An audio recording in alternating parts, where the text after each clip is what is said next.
Sebelum kita bicara soal branding, ada satu hal penting yang harus kita samakan dahulu, yakni mindset. Di chapter kali ini ya, kita nggak akan langsung bahas teknis, ya, karena branding yang kuat itu selalu dimulai dari cara berpikir yang benar. Branding itu bukan soal logo, warna, atau desain doang. Branding itu adalah soal persepsi dan kepercayaan yang terbentuk di kepala audiens atau target market kita. Kalau mindset kita masih fokus ke gimana caranya cepat jualan, biasanya brand itu susah banget buat tumbuh. Tapi kalau kita fokus ke value, solusi, dan juga experience, penjualan pasti akan datang sebagai efek sampingnya. So, di chapter kali ini, kalian akan belajar bagaimana melihat branding itu sebagai sebuah aset jangka panjang dan bukan sekedar sebagai alat untuk promosi. Kita akan bangun fondasi berpikirnya supaya setiap konten, setiap copywriting, dan setiap produk digital yang teman-teman tuh buat itu punya value yang jelas. Kalian mesti ingat ya bahwa sebuah produk itu bisa terjual bukan karena kebetulan, tapi ada syarat-syarat logis yang harus dipenuhi. Yang pertama adalah produk itu harus menyelesaikan masalah. Kalau produk digital kamu itu nggak benar-benar menyelesaikan masalah yang dialami oleh audiens, sekeras apapun ya, branding dan marketing yang kamu jalankan itu pasti bakal sulit ya untuk mengkonversi ke penjualan.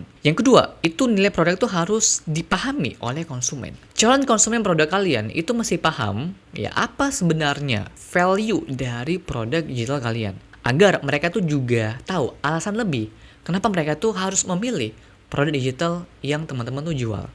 Disinilah peran branding dan marketing tuh bekerja, mengkomunikasikan value produk kita agar bisa terdeliver dengan baik ke calon konsumen.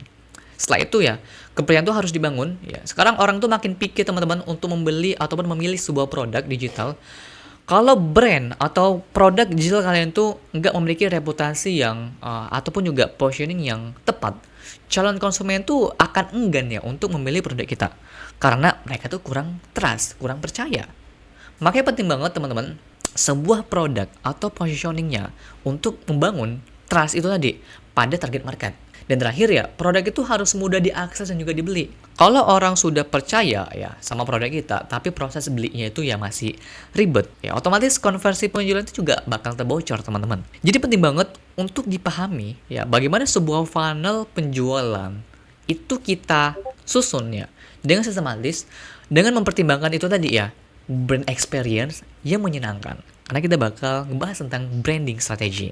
Digital produk itu unik teman-teman ya. Seringkali harga lebih mahal itu justru konversinya itu lebih tinggi ya, karena dianggap lebih kredibel, dan malah harga yang murah itu bikin orang ragu. Makanya kalian tuh mesti fokus pada satu, high purchase value ya, dan juga strong positioning, dan kita bakal membuatnya di sini. Next kita bakal mengclearkan ya sebenarnya apa sih perbedaan antara branding, marketing, advertising, dan juga selling, supaya kalian tuh emang benar-benar paham ya esensi dari 4 aktivitas ini.